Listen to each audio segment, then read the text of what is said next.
believe you already know that when the market is trending, you already know from our previous lessons.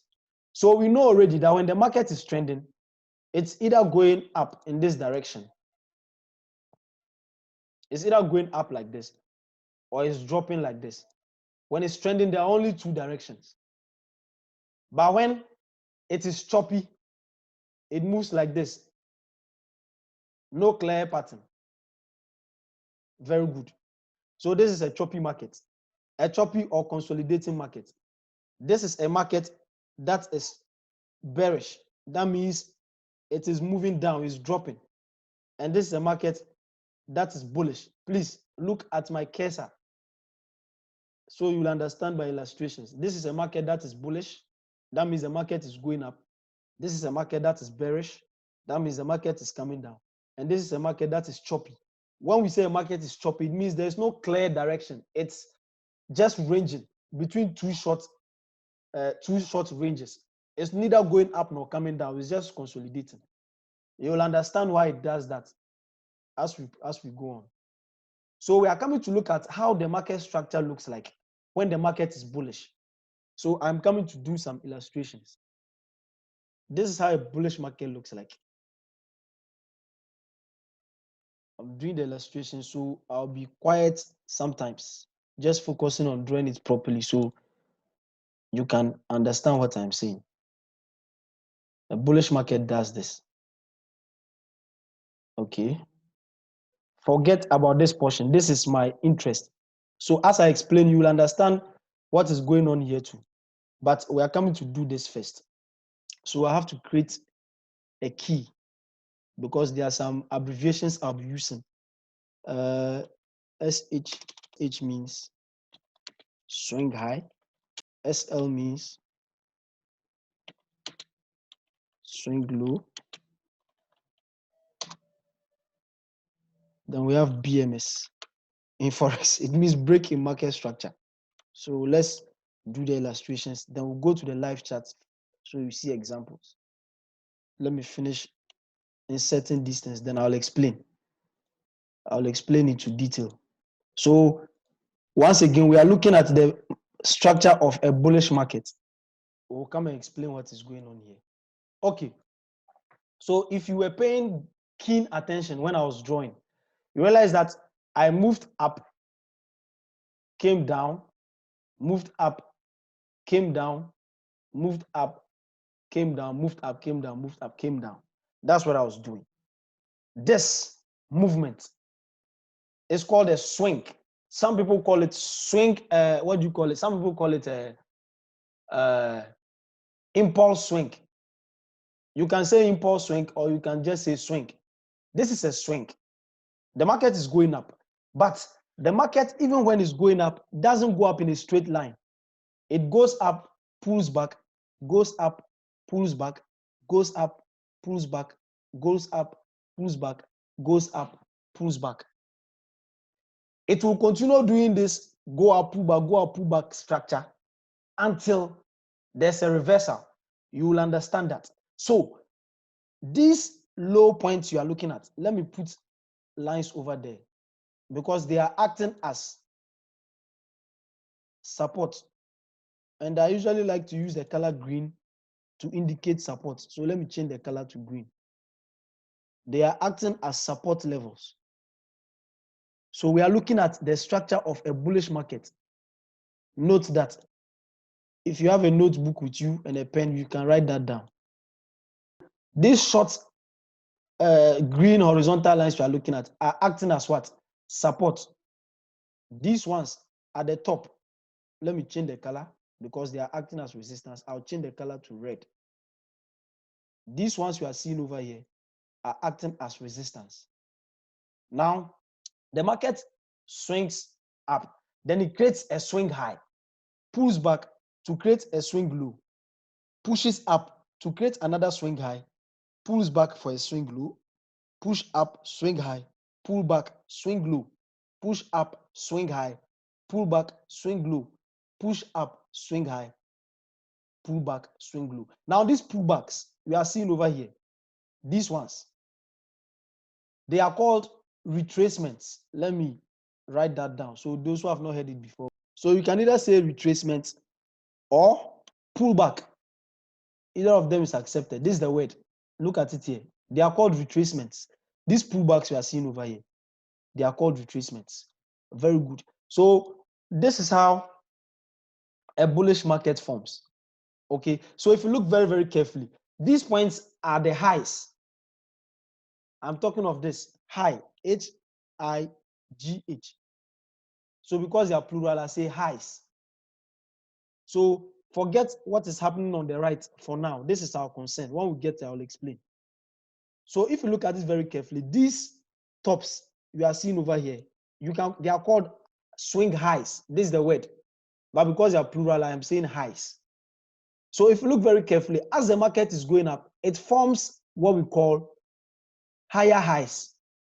It forms what we call higher highs. This is the reason we call it higher highs. This high is higher than the previous high. Okay, let me, some of you may not be seeing my cursor, so let me do this. Let me highlight.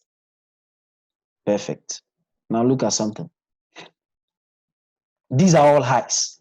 Now look at it very carefully. You realize that 2 is higher than 1. 3 is higher than 2. 4 is higher than 3. 5 is higher than 4. That is why we call it higher highs. The market is creating higher highs as it is going up. The reason we say the market is creating higher highs is because the current high is higher than the previous high. This is a current high here. 3 is higher than 2. 4 is higher than 3. 5 is higher than 4. That is why we say the market is creating higher highs. So if the market will continue to be bullish, this structure will keep forming. It will only stop forming when there's a reversal, when the market stops going up and then tries to come down now. I hope you get me. That is why we say the market is forming higher highs. I believe you all understood. And now, just as it is forming higher highs, it is also forming higher lows. Let me explain. Let me explain what I mean. This thing is duplicating itself here. Let me get rid of it. So if you look at the low, the swing lows. Now, if you want to understand what the SL and SH means, look at this key. That is why I provided a key here. So you can understand what I'm saying. So look at the key. SH means swing high, the high points. And SL means swing low, the points down here. So if you look at the lows, the swing lows, you realize that this swing low is higher than what? This swing low. This swing low number 2 is higher than swing low number 1. Swing low number 3 is higher than swing low number 2. Swing low number 4 is higher than swing low number 3. And swing low number 5 is higher than swing low number 4. So look at it very carefully. So when the market is bullish, we say it forms higher highs and higher lows. Why do we say that? Because each high it makes is higher than the previous high, and each low it makes is higher than the previous low. That is why we say the market is creating higher highs and higher lows. Did you understand that? It will continue forming until this happens. Now, in order to make this less cumbersome, now, like I was telling you, this structure will continue. The higher highs and higher lows will continue until there's a break in market structure. What is the meaning of a break in market structure? Let me explain. Now, you can clearly see that over here, the market was moving up. It was creating higher highs and higher lows. And like I said, the structure will continue to form until there's a break in market structure. Now, this is what a break in market structure looks like. I want you to concentrate over here as far as the break in market structure is concerned. Look at this place, the place I have highlighted. Now, if you are looking very carefully, you realize that this movement over here came down and it went past this swing low. The market came down and it went past this swing low. So it has broken that swing low. Okay? This is especially through on the bigger time frames. When I say bigger time frames, I'm referring to daily, monthly time frame, weekly time frame, daily time frame, and you can also consider 4-hour time frame as a big time frame, though it's not very big. It's not so big a time frame. The bigger time frames are monthly, weekly, and daily. Now let me explain something to you. The market direction will change most of the time, not all of the time. Reason is nothing is certain in life. That is why I'm saying most of the time. But like 80% of the time, it will happen. Let me explain. Look at these swing lows. The places are demarcated with SL and the green horizontal lines. You realize that this swing low, where we have this, you know who I'm talking about now. So let me remove this. Where we have this green horizontal line, you realize that market traded through or went through that green horizontal line. Now, once this happens, we say that there's a break in market structure.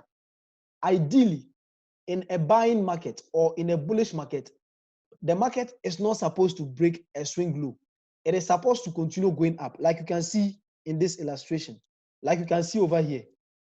If you look over here, you realize that no swing low was broken. All the swing lows were respected. That is why I'm saying they are acting as support. We can call them short-term support levels. You realize that all of them were respected. The market continued going up. But see what happened over here. See what happened over here. The market traded through or broke through this swing low point and then later came back to touch it. Now that coming back to touch it is referred to as a retest. Coming back to touch it over here is called a retest. So when you hear retest, it means a level that was broken and price went back to touch. That's a retest over here.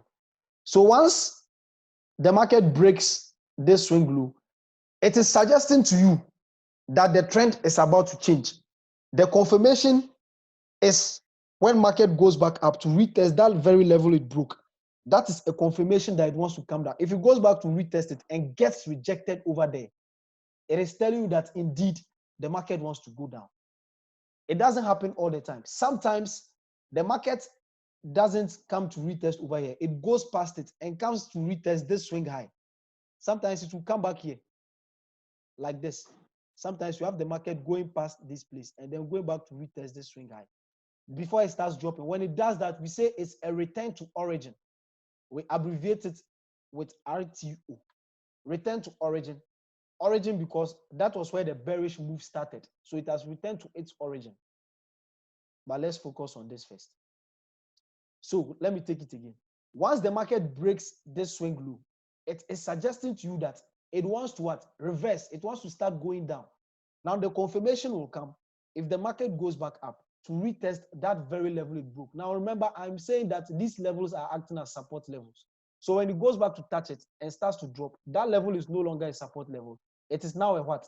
Resistance level. So it is a support level that has become a resistance level. Some people call it a flip zone, FLIP ZOON. Some people also call it a breaker. Breaker because that point got broken. And so the market is about to reverse and move in the opposite direction. I hope you get me. That is why we say there is a break in market structure, because the structure in this example is bullish. So once it comes to break that swing low and goes back to retest it, rejects off there and starts dropping, we say there's a break in market structure. And we refer to that point as a flip zone or a breaker or support turned resistance.